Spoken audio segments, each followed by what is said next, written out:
Hello namaste. Welcome back to my channel Soumya Katuri. మొదటిసారి నా ఛానల్ని చూస్తున్న వారైతే please like, share and subscribe చేసి నన్ను సపోర్ట్ చేయడం మాత్రం అస్సలు మర్చిపోకండి. ఓకేనా?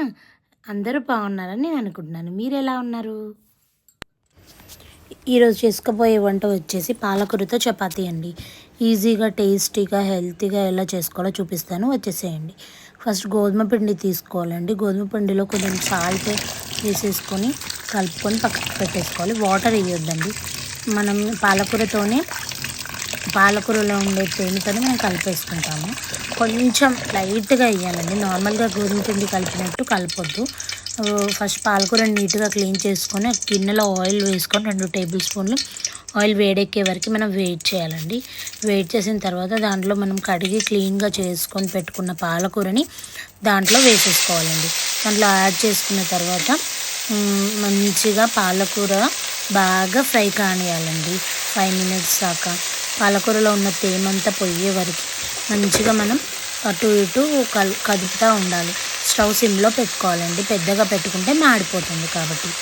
ఇలా పాలకూర ఇలా రెడీ అయిన తర్వాత దాంట్లో మనం సన్నగా కట్ చేసుకొని పెట్టుకున్న కొన్ని పచ్చిమిర్చీలు, ఒక 4-5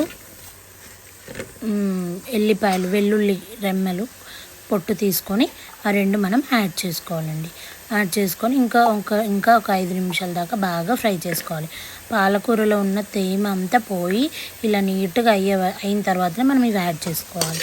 దాని తర్వాత ఒక 2 నిమిషాలు వేగిపోయిన తర్వాత పచ్చిమిర్చి, వెల్లుల్లి రెమ్మలు పచ్చివాసన పోయే వరకు వేయించేసుకొని నెక్స్ట్ మనం దాన్ని మిక్సీ గ్రైండ్లో మెత్తగా గ్రైండ్ చేసుకొని గోధుమ పిండిలో వేసేసుకొని బాగా చపాతీ పిండిలాగా మనం వీడియోలో చూపిస్తున్నట్టు ఇలా కలుపుకోవాలి.